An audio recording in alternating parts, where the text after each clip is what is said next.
Assalamualaikum warahmatullahi wabarakatuh. Shalom, Om Swastiastu, Namo Buddhaya, Salam Kebajikan, Rahayu.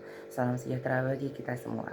Sebelumnya, perkenalkan nama saya Muhammad S. Fadlan Junaidi dari kelas SD 25J dengan nomor induk mahasiswa 202501000081. Di sini saya akan membuat video presentasi pada mata kuliah Landasan Pendidikan dengan judul Landasan Iptek Pendidikan. Judul ini saya ambil dari materi sesi kelima. Baik, saya mulai dari pengertian iptek. Sesuai kepanjangannya, iptek terdiri dari dua kata, yaitu ilmu pengetahuan dan juga teknologi, yang dimana keduanya memiliki keterkaitan yang cukup erat. Ilmu pengetahuan merupakan pengetahuan yang disusun secara sistematis dan juga logis. Dalam hal ini, pengetahuan diperoleh melalui proses-proses ilmiah, seperti melalui observasi, penelitian, dan juga pengujian, sehingga kebenarannya dapat dipertanggungjawabkan. Kemudian, teknologi adalah penerapan ilmu pengetahuan untuk memudahkan kehidupan manusia, yang dimana teknologi adalah hasil penerapan ilmu pengetahuan yang diwujudkan dalam bentuk alat, metode, dan juga sistem yang bertujuan untuk memudahkan kehidupan manusia. Keduanya tidak dapat dipisahkan tentunya, karena teknologi lahir dan berkembang dari ilmu pengetahuan. Sehingga pengertian dari iptek sendiri merupakan ilmu yang mempelajari bagaimana informasi dan pengetahuan terkait teknologi di berbagai bidang. Baik, selanjutnya adalah ciri-ciri ilmu. Yang pertama, ini ciri-ciri ilmu pengetahuan ya. Yang pertama adalah bersifat objektif, yang artinya tidak dipengaruhi oleh kepentingan pribadi. Yang kedua, bersifat metodis, yaitu diperoleh melalui metode-metode ilmiah seperti yang tadi saya sebutkan. Yang ketiga adalah bersifat sistematis, yaitu tersusun secara runtut dan juga logis. Dan yang terakhir bersifat universal, yaitu kebenarannya dapat diterima secara luas. Baik, selanjutnya yaitu iptek sebagai landasan pendidikan. Sesuai karena di sini saya akan membahas mengenai iptek dalam implikasinya di dunia pendidikan. Jadi iptek sebagai landasan pendidikan, yang pertama itu sebagai pembentuk historis pendidikan sejak lahir sampai dengan mati. Ini sesuai dengan salah satu pendidikan gitu ya, yaitu long life education atau pendidikan sepanjang hayat. Yang kedua adalah perencanaan pendidikan dapat teratasi, karena sekarang itu masih banyak evaluasi-evaluasi yang ada di dunia pendidikan, tetapi dalam perencanaannya tetap tidak dilakukan secara matang dan juga sesuai dengan perkembangan zaman. Yang ketiga adalah teknologi mampu mempraktikkan teori ilmu dalam sistem perindustrian. Jadi dalam hal ini teknologi membantu pendidikan untuk mempraktikkan teori-teori ilmu dalam sistem perindustrian ataupun sesuai dengan pekerjaan nantinya gitu. Yang keempat adalah menciptakan perubahan yang berkembang dan maju bagi kehidupan. Di sini sesuai yaitu teknologi ya. Jadi di sini pendidikan dapat disesuaikan dengan kemajuan zaman ataupun di era digital. Dan yang terakhir adalah menciptakan berbagai alat penunjang pendidikan. Nah, tentunya ini berbasis teknologi biasanya. Baik, selanjutnya adalah landasan iptek dalam pengembangan kurikulum. Nah, kalau tadi secara luasnya dalam pendidikan, untuk sekarang ini secara lebih sempitnya dalam pengembangan kurikulum. Jadi mengapa landasan iptek ini perlu ada dalam kurikulum? Yang pertama adalah kurikulum yang disusun harus relevan dengan perkembangan teknologi saat ini. Ini tentunya disusun agar pendidikan itu tidak ketinggalan zaman. Lalu yang kedua adalah meningkatkan kualitas sumber daya manusia dengan keterampilan teknologi. Nah, dalam hal ini karena semakin lama di dunia pekerjaan, teknologi itu akan semakin terpakai seperti itu. Lalu yang ketiga adalah menyesuaikan pendidikan sesuai dengan kebutuhan kerja. Nah, ini sesuai dengan yang disebutkan sebelumnya. Dan yang terakhir adalah menghindari kesenjangan antara pendidikan dan juga perkembangan teknologi. Ini yang tadi saya sebutkan supaya bagaimana pendidikan ini tidak dianggap ya tidak mengikuti perkembangan zaman begitu. Lalu selanjutnya ada implementasi iptek di sekolah dasar. Ini bagaimana kita bisa mengimplementasikan landasan IPTEK ini di sekolah, dalam khusus sekolah dasar. Yang pertama adalah penerimaan siswa secara online. Nah, ini sebenarnya sudah ada dari beberapa tahun yang lalu, bahwasannya PPDB itu dilaksanakan secara online. Jadi siswa melakukan seleksi untuk masuk ke sekolah-sekolah negeri melalui online seperti halnya jalur prestasi maupun zonasi. Lalu yang kedua ada sumber dan bahan belajar. Jadi di sini IPTEK ini membantu guru dalam mencari gitu ataupun adanya metode adanya sistem dan bahan juga belajar yang berbasis teknologi. Yang ketiga adalah metode pembelajaran. Nah, di sini teknologi ini ada search engine yang sekarang itu biasanya AI ya yang biasa digunakan. Nah, ini tentunya dapat membantu guru untuk menentukan metode-metode pembelajaran yang sesuai dengan kondisi siswa dan juga sesuai dengan perkembangan zaman tentunya. Yang keempat adalah fingerprint. Nah, fingerprint ini biasa digunakan itu untuk absensi. Jadi absensi sekarang itu tidak manual, guru menyebutkan nama, kemudian siswa mengacungkan tangan, tetapi langsung siswa fingerprint dan yang kemudian itu itu di sistemnya itu langsung terbaca gitu kalau siswa itu hadir. Dan yang terakhir adalah sebagai evaluasi pembelajaran online. Nah, ini tadi karena ada search engine seperti AI, guru bisa memberitahu apa saja sih kekurangan-kekurangan yang saat ini terasa gitu dalam dunia pendidikan, terutama untuk kelas yang diajar oleh guru tersebut. Nah, nanti search engine atau AI tersebut akan membantu guru untuk menentukan evaluasi apa aja sih yang bisa dilakukan oleh guru tersebut. Selanjutnya adalah dampak positif dan juga negatif dari IPTEK. Tentunya tidak selalu IPTEK itu tidak selalu membawa dampak-dampak positif, tidak selalu baik dalam dunia pendidikan, tapi juga ada dampak negatifnya. Dampak positifnya, dengan IPTEK akses belajar dapat lebih luas.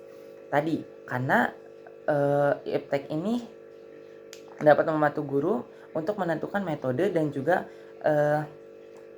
dapat membantu guru mendapatkan media pembelajaran berbasis teknologi. Lalu selanjutnya pembelajaran pun lebih menarik dengan adanya media yang menyenangkan. Nah, tadi berbasis teknologi serta meningkatkan efisiensi dan kualitas proses belajar mengajar karena guru nggak hanya satu arah aja gitu. Jadi guru tidak hanya menerangkan materi, tapi di dalamnya siswa bisa berdiskusi, bisa bermain games dan itu tuh siswa dapat mengerti pembelajaran dengan lebih mudah dibanding dengan guru hanya menerangkan materi saja. Tapi di sisi lain, IPTEK juga menimbulkan dampak negatif. Antara lain, ketergantungan berlebihan pada teknologi. Nah, ini tidak hanya guru tapi juga siswa. Terkadang siswa dalam mencari jawaban gitu, dalam mengerjakan tugas, siswa itu kebanyakan langsung mencari di search engine gitu, langsung mencari di Google. Apalagi sekarang ada AI, murid itu semakin tidak berpikir gitu, semakin tidak mencari. Oke, kalau misalnya sekarang dengan Google mereka bisa mencari beberapa sumber-sumber yang relevan. Tapi dengan AI mereka tidak berpikir sama sekali. Mereka hanya meminta AI untuk meminta jawaban, kemudian mereka kopas jawaban tersebut. Nah, yang kemudian kesenjangan akses antar peserta didik. Karena memang tidak semua peserta didik, tidak semua siswa itu memiliki teknologi, tidak memiliki gawai gadget yang memadai. Sehingga ini akan menjadi kesenjangan akses gitu. Yang kemudian ini perlu diperhatikan oleh guru dan juga pihak pemerintah mungkin untuk menyediakan teknologi ini gitu atau media dalam pembelajaran berbasis teknologi ini yang bisa diakses oleh seluruh siswa, serta menurunnya interaksi langsung antara guru dan siswa apabila teknologi tidak digunakan secara bijak. Karena sekarang terkadang guru itu tidak hadir ke kelas.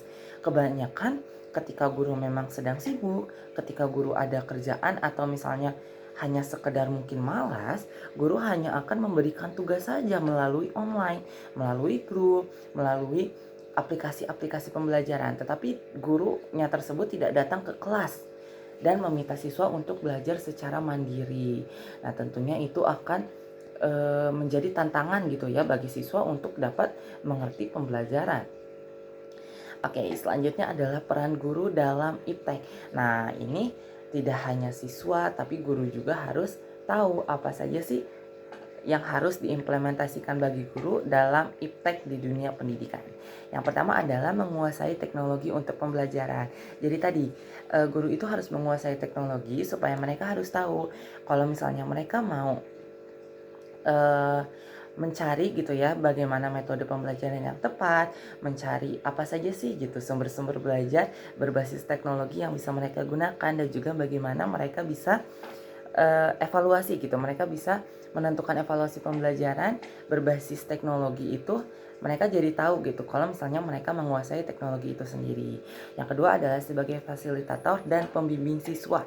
Nah, supaya siswa tidak kelewatan dalam menggunakan teknologi, dalam menggunakan gawai dan media sosial, guru di sini harus bisa menjadi fasilitator dan juga pembimbing.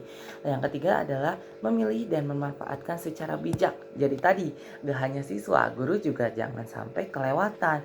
Guru jangan sampai tidak datang ke kelas, hanya memberi tugas saja. Guru juga jangan sampai dalam memberikan tugas, pertanyaan gitu, guru hanya ke AI langsung gitu, berikan pertanyaan untuk siswa. Enggak, tapi guru juga harus mengetahui sesuai dengan level KKO atau C1 sampai C6 mungkin ya kalau misalnya dalam kognitif. Lalu yang terakhir adalah mendidik etika penggunaan kepada siswa. Ini sama seperti sebagai fasilitator. Jadi guru harus tahu batasan-batasan yang akan menjadi tantangan bagi siswa gitu. Oke, selanjutnya adalah peran siswa dalam iptek. Tidak hanya guru ya tadi, siswa juga memiliki peran. Yang pertama adalah aktif dan mandiri dalam belajar. Aktif di sini adalah siswa harus mau menggunakan teknologi. Siswa harus mau belajar berbasis teknologi. Dan siswa harus aktif tentunya untuk belajar, tidak hanya tadi mengandalkan search engine ataupun AI. Dan juga siswa harus mandiri, karena memang kalau misalnya guru memberikan pertanyaan, guru hanya memberikan tugas berbasis teknologi tanpa adanya pengajaran secara langsung, siswa harus lebih mau gitu untuk belajar secara mandiri. Apalagi sekarang kan sudah ada Google, sudah ada AI, sudah ada YouTube untuk mereka belajar mandiri. Yang kedua adalah pemakaian iptek untuk pengembangan diri. Nah, iptek di sini tadi sudah saya sebutkan bahwa ada banyak sekali platform media sosial yang bisa digunakan untuk siswa bisa mengembangkan diri mereka, tidak hanya dalam ranah kognitif, tidak hanya untuk menambah pengetahuan mereka, tapi juga menambah keterampilan mereka dan juga mengetahui apa saja sih yang bisa mereka kembangkan dalam diri mereka gitu, sesuai dengan potensi, minat dan juga bakat. Lalu yang ketiga adalah bertanggung jawab dalam menggunakan. Nah, ini sudah saya sebutkan tadi ya, seperti AI dan lain sebagainya. Dan yang terakhir adalah mengembangkan berpikir kritis dan juga kreatif. Karena tadi siswa harus tahu batasan-batasan dalam menggunakan teknologi seperti apa. Siswa juga bahkan harus tahu bagaimana cara dia bisa mengembangkan, cara memodifikasi teknologi supaya di Indonesia ini teknologi bisa tidak tertinggal gitu, bisa semakin berkembang dan juga berpikir kreatif, karena teknologi ini bisa membantu pembelajaran supaya lebih kreatif gitu. Seperti yang saya lakukan sekarang. Saya bisa melakukan presentasi secara digital dan dengan PPT yang tentunya kreatif gitu ya. Oke. Nah, sampailah kita pada kesimpulan. Jadi, iptek memiliki peran penting dalam dunia pendidikan karena membantu proses pembelajaran menjadi lebih kreatif dan juga relevan dengan perkembangan zaman. Namun, pemanfaatannya perlu dilakukan secara bijak agar dampak negatif dapat diminimalkan. Dengan penggunaan yang tepat, iptek dapat menjadi sarana pendukung untuk meningkatkan kualitas pendidikan. Baik, sekian presentasi mungkin yang dapat saya sampaikan. Saya ucapkan terima kasih banyak kepada Ibu Dr. Hajah Wiwin Winani MPD atas kesempatannya. Sekian yang dapat saya sampaikan. Wassalamualaikum warahmatullahi wabarakatuh. Shalom, Om Santi Santi Santi Om, Namo Buddhaya, salam kebajikan, Rahayu.